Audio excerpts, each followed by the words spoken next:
honrará con la presentación principal nuestro agradecimiento.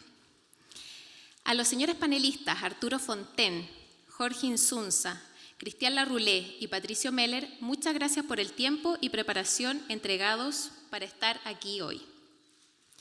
Para comenzar, se dirigirá a ustedes el presidente del directorio de SESCO, señor Patrick Casen-Maquena.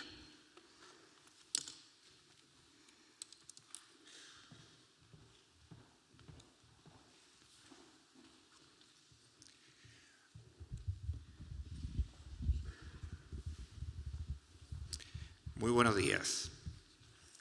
Autoridades presentes, miembros, amigos y amigas de SESCO.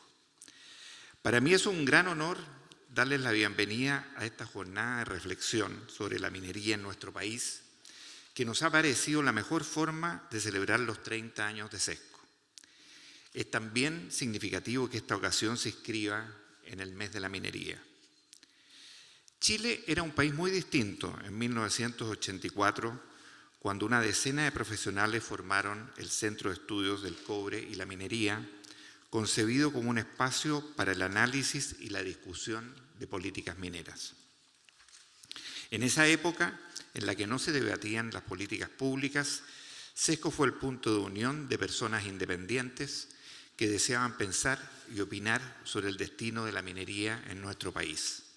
Ahí se forjaron vínculos que poco a poco aunaron posiciones y ganaron legitimidad pública. Quiero hacer un homenaje a Juan Eduardo Herrera, uno de los miembros fundadores de SESCO, quien falleció hace pocos días.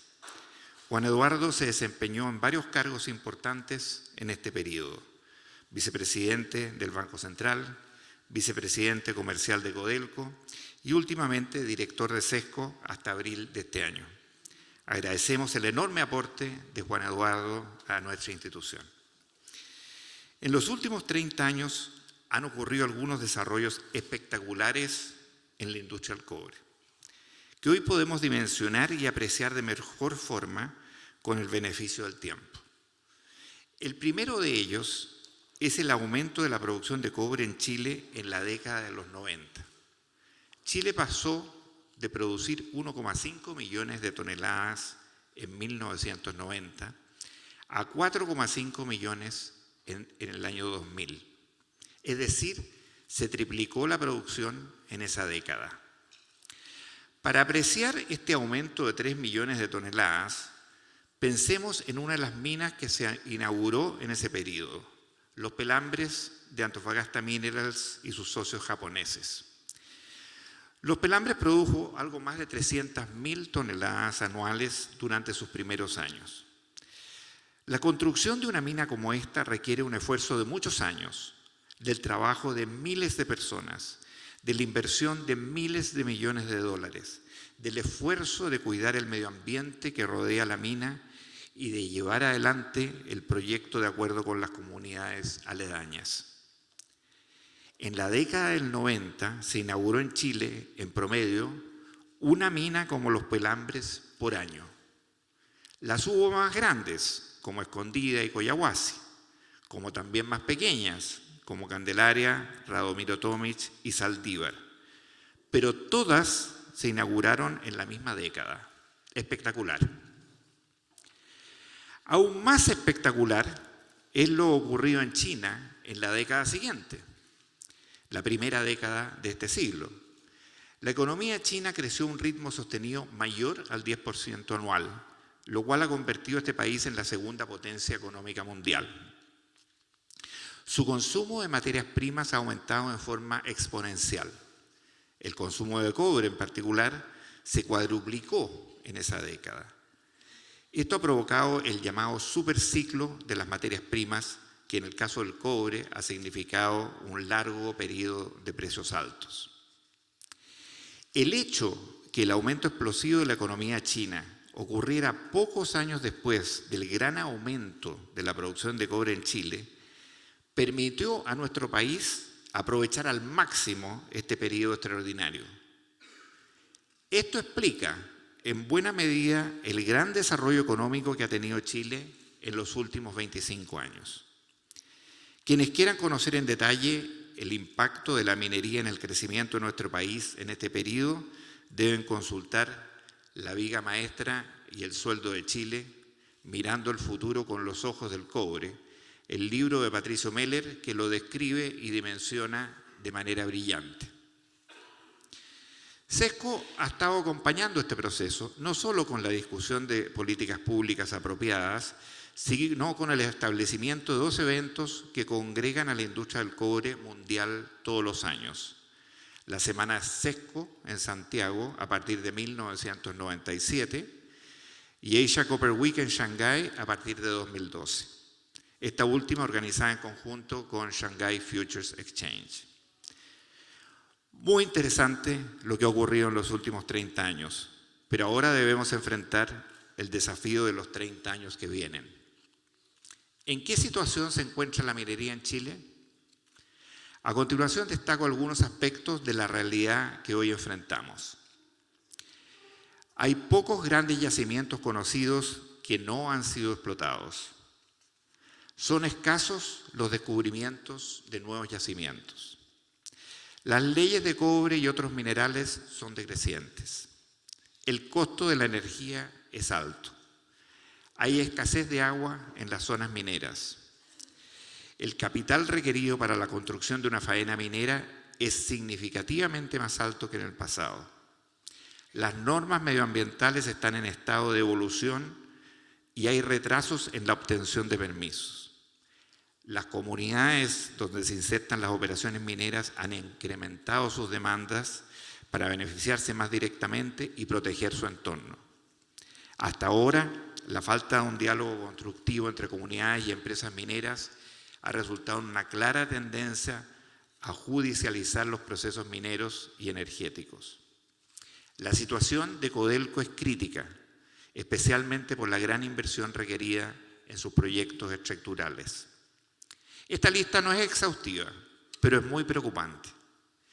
Lo peor es que aún me falta por mencionar el aspecto que quizás es el más grave de todos: el desapego y desinterés de la sociedad civil por nuestra minería. La mayor parte de los chilenos y chilenas saben muy poco sobre nuestra minería y su importancia. Parece que no les interesara. Peor aún, en forma creciente aparecen voces que solo ven los aspectos negativos de la minería y son contrarias a su desarrollo. Los desafíos que tenemos por delante son sin duda muy grandes. Afortunadamente, en este último tiempo han surgido señales claras que abordan estos desafíos. La primera de ellas es la publicación en diciembre del año pasado de La minería como plataforma para el desarrollo hacia una relación integral y sustentable de la industria minera en Chile, más conocido como el Position Paper de SESCO. Este documento es fruto de varias discusiones internas entre los miembros de SESCO. Agradezco especialmente el esfuerzo y dedicación de nuestro director ejecutivo, Juan Carlos Guajardo, en su redacción. Uno de los aspectos centrales de este documento es mostrar que la minería puede constituir la plataforma para que Chile logre ser un país desarrollado.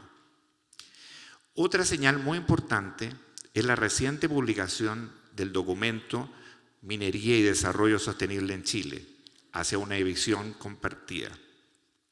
Elaborado y firmado por 13 personalidades lideradas por el presidente Ricardo Lagos, a quien agradecemos su participación en esta jornada. Este documento es el fruto de más de un año de trabajo de un grupo de personas que representan las diversas áreas del quehacer minero.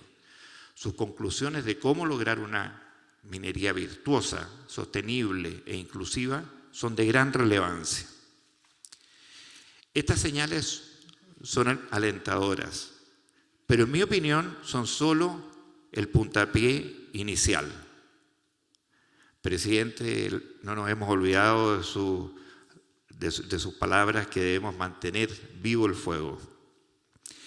En SESCO estamos convencidos de que los recursos naturales y la minería en particular son el camino del país al desarrollo, para lo cual necesitamos generar una articulación virtuosa entre compañías mineras, proveedores, gobierno y el mundo de la investigación.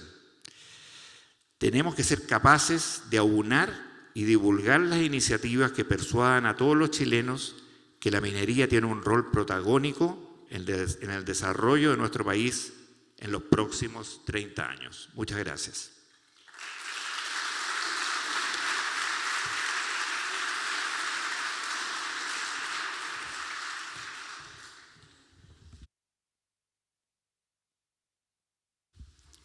Agradecemos las palabras del señor Patrick Cassen. A continuación, invitamos al ministro de Minería subrogante, quien realizará un saludo de parte de la autoridad por el aniversario de Sesco, el señor Ignacio Moreno.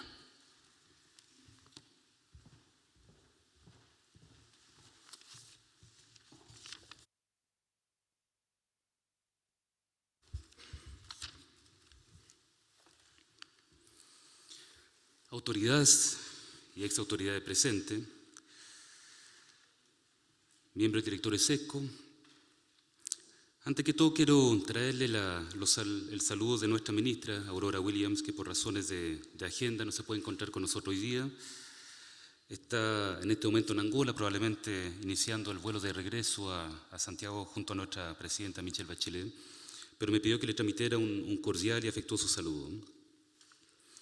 Tal como mencionaba Patrick hace un rato atrás, hace 30 años atrás, un grupo de jóvenes profesionales se juntaron en plena dictadura, y quiero enfatizar ese punto, para conversar e imaginar y proponer políticas públicas en torno al futuro de la minería.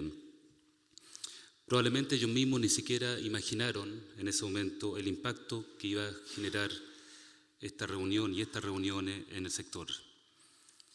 El aporte Sesco ha sido fundamental en estos años, y quiero decirlo con todas sus letras. El sector minero nacional no sería el mismo hoy sin el aporte Sesco durante estos 30 años. Fueron sin duda la base de la formulación de políticas públicas durante los gobiernos de la concertación postdictadura. Hoy en día el sector enfrenta nuevos desafíos que todos conocemos y que hemos conversado durante muchos encuentros y seminarios en los últimos meses. Tenemos problemas de disponibilidad de recursos hídricos, tenemos problemas de disponibilidad de energía, disponibilidad de recursos humanos, y tema más complejo, tenemos una productividad que está sin duda muy por debajo lo que podría ser y lo que debería ser para tener una industria competitiva a futuro. Estoy convencido que este desafío la industria y el sector lo va a resolver. De hecho, estamos trabajando en el gobierno para formular una nueva política de manejo de recursos hídricos junto al delegado presidencial al tema agua. El ministro Pacheco hace una semana atrás publicó una agenda energética bastante ambiciosa que pretende lograr costo razonable y disponibilidad de energía para la próxima década. El gobierno también hizo público la creación dentro de los próximos años de 5 CFT en el norte de Chile ligado al sector minero para justamente paliar en parte la necesidad de recursos humanos en formación técnica. Pero debo decir, sin embargo, que hay un tema que nos preocupa de manera muy significativa y que Patrick también mencionó hace un rato atrás. Año tras año, proyecto tras proyecto, nos damos cuenta que se ha hecho cada vez más difícil lograr la licencia social para operar en nuestro país. Desgraciadamente, esto es un tema que se ha ido agudizando de manera significativa durante los últimos años, y tenemos el convencimiento de que este es y será el gran desafío que debe enfrentar la industria minera para los próximos años y probablemente las próximas décadas. Chile ha cambiado, lo hemos escuchado muchas veces durante los últimos meses, pero específicamente para la minería significa que tenemos que incluir dentro de nuestro proyecto y dentro de la formulación de los proyectos a una ciudadanía que está más empoderada, más exigente y mucho más crítica respecto al desempeño de la industria. Debemos reconocer que la imagen pública de la minería se ha ido degradando progresivamente en base a ese factor. Frente a eso, estamos convencidos que también debemos ser autocríticos. no hemos podido o no hemos sabido explicar al país y a la comunidad por qué la minería es importante para Chile. No hemos sabido explicar de que Chile no va a lograr ser un país desarrollado sin la minería. Pero también, por otro lado, tenemos que cambiar progresivamente el actuar de la industria, incorporar la variable comunitaria y la variable de sustentabilidad al inicio, en la génesis de los proyectos, cosa que hay que reconocer históricamente no ha ocurrido. Tenemos que acercarnos a las comunidades y hacernos cargo de sus preocupaciones y plantear eventualmente un nuevo trato con la comunidad que nos permita construir una relación más equilibrada y más justa. Este es sin duda un desafío mayor para lo que viene por delante. Agradezco nuevamente la invitación de SESCO y los felicito por estos 30 años de historia. Les deseo sin duda que sean mucho más años de aporte a la industria minera.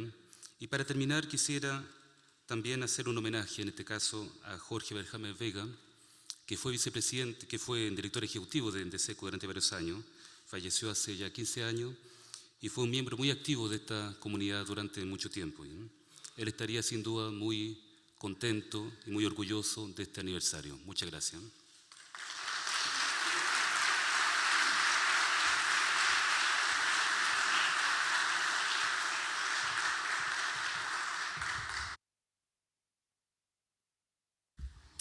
Agradecemos las palabras del señor ministro subrogante.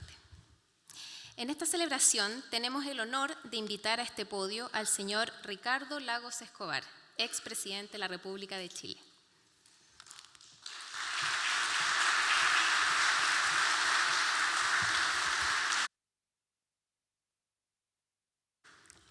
Muchas gracias. Señor subsecretario, señor presidente de SESCO, amigos y amigas. SESCO es una institución que planifica largamente las cosas. Hace un año atrás llegaron a verme para decirme que debía estar acá el día 12 de agosto a las 9 de la mañana. Y aquí estamos. Lo primero que quisiera decir es mi gratitud y mi agradecimiento por esta invitación. Después, lo que no me dijeron en ese momento fue el título de esta invitación. Chile a comienzos del siglo XXI, ¿a puertas del desarrollo gracias a la minería?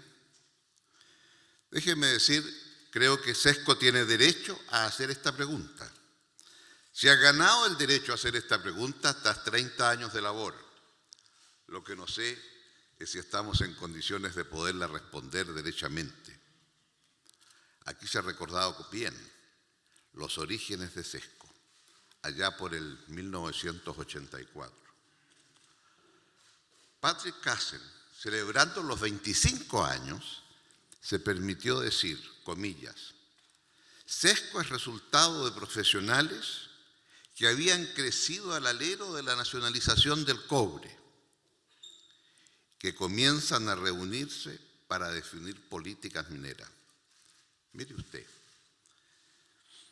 había entonces un elemento histórico en el pasado y el 84 es el año de la poscrisis, en que Chile se viene todavía con dificultades de recuperarse de la tremenda caída del PIB en el 82 y en el 83.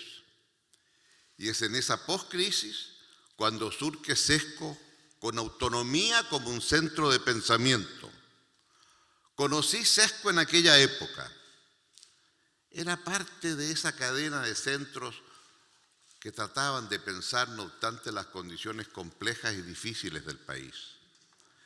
Pero siempre pensé, y sigo pensando, que en materia de políticas públicas tienen que haber ideas, visiones realistas que las sustenten.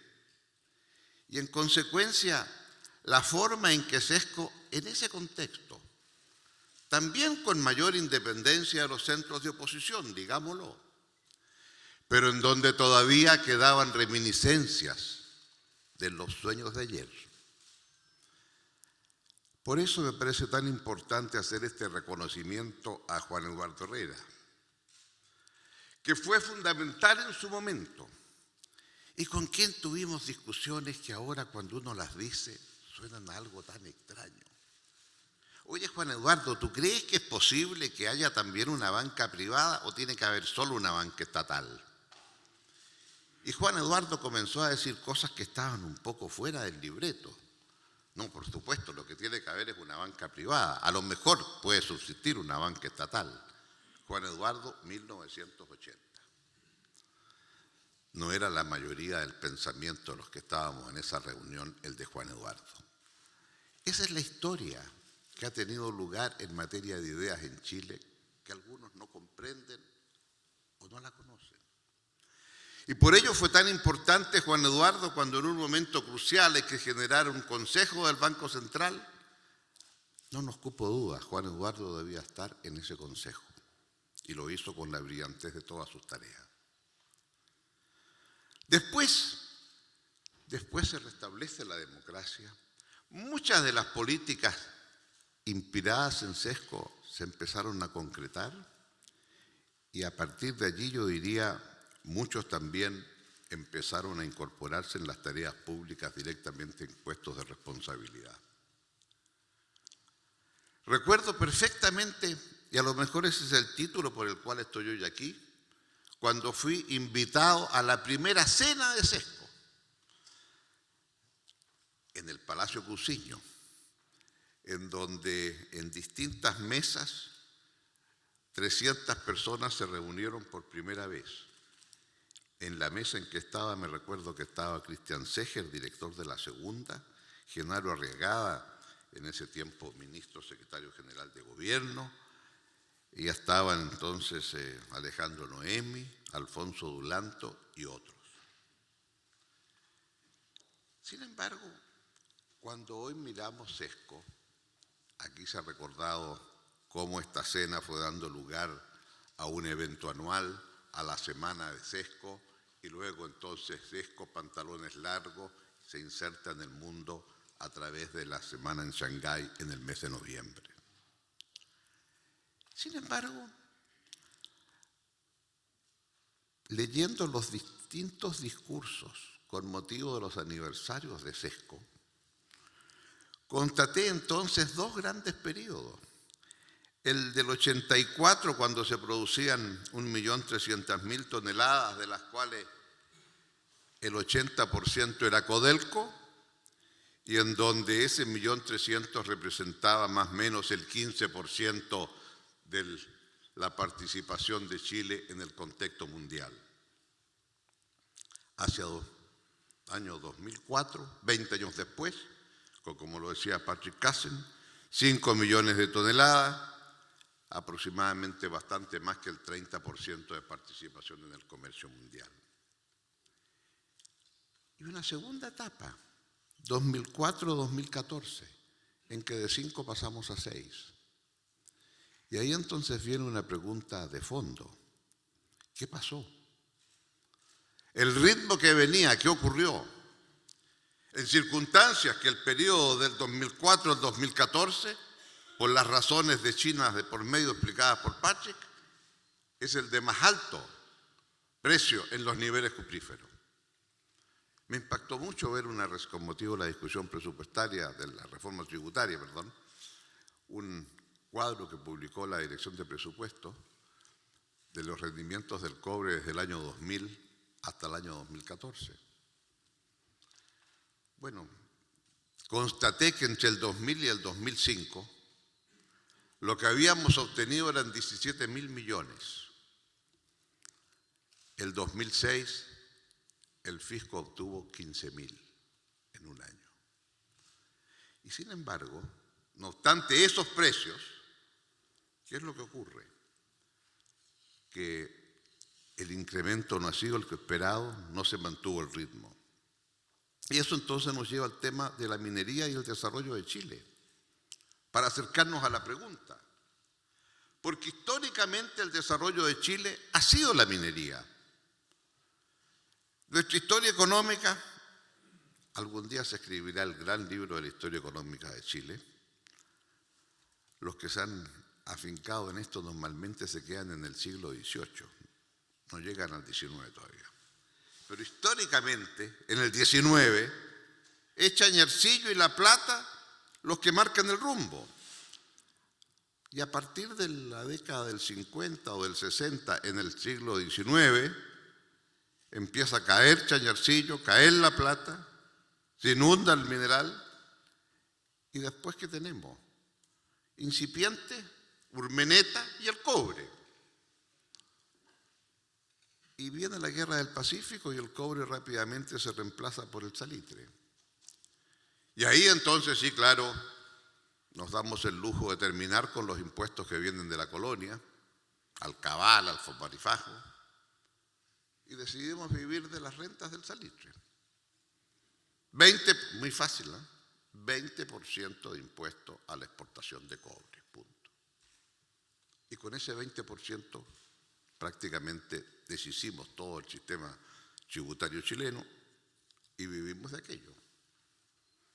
Y vivimos de aquello, claro está, hasta la Primera Guerra Mundial, con los alemanes inventando el salitre sintético, y luego la depresión del 29 al 30, y la necesidad entonces, gobierno más bien conservador de Arturo Alessandri, de crear una empresa estatal, la Covensa, Corporación de Venta de Salitre y Yodo. Y ya marca el final del salitre, pero a esas alturas ya el cobre entra en escena sólido a partir de 1905.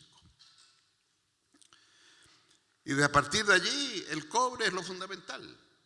Y a partir de allí es el cobre el elemento significativo, es el cobre que nos permite contribuir en la Segunda Guerra Mundial al triunfo de las potencias que luchaban contra el nazismo, fijando un precio irrisorio para el cobre durante todo el conflicto bélico.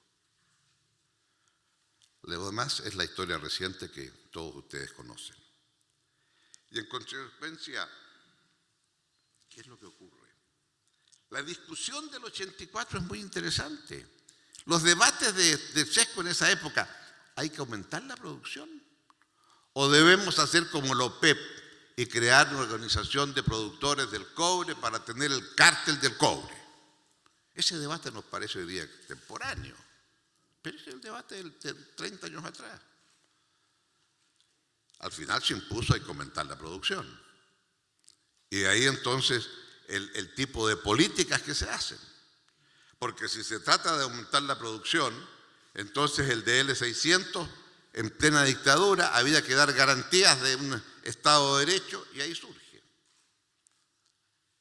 Y por lo tanto, las bases, digamos, hay un alto grado de consenso al final, pero no siempre ha sido así.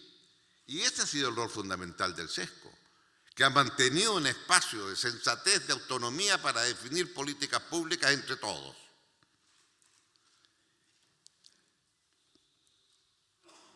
Paso dos comerciales. Primer comercial. En abril del 2005, con motivo de los 100 años de la gran minería, entregamos la política minera del Bicentenario, un largo trabajo que se hizo entre el ministro de Minería, el Ministerio de Minería encabezado por Alfonso Dulanto, cuya contribución me parece notable en este campo, y la Comisión Chilena del Cobre. Y en donde allí entonces se plantea el tema de los clústeres, la necesidad de un gobierno corporativo para Codelco, se aborda y se insinúa el tema del royalty, porque nos parecía que el royalty había que abordarlo en un gobierno y no en una campaña electoral presidencial como la que se avecinaba. Y que había que establecer el principio que el royalty es royalty. Esto es la renta que se quiere apropiar de un recurso natural que es del Estado de Chile, que lo entrega en concesión, pero que como es una renta que viene de un recurso que algún día se agota, esa renta no puede servir para gastos corrientes. Seamos serios, si vamos a aplicar una renta sobre un recurso que se va a agotar, eso tiene que ser para inversión, para el largo plazo, en definitiva, para conocimiento e innovación. Yo sé, los impuestos no pueden tener destino específico. Bueno, tema para los constitucionalistas, por cierto.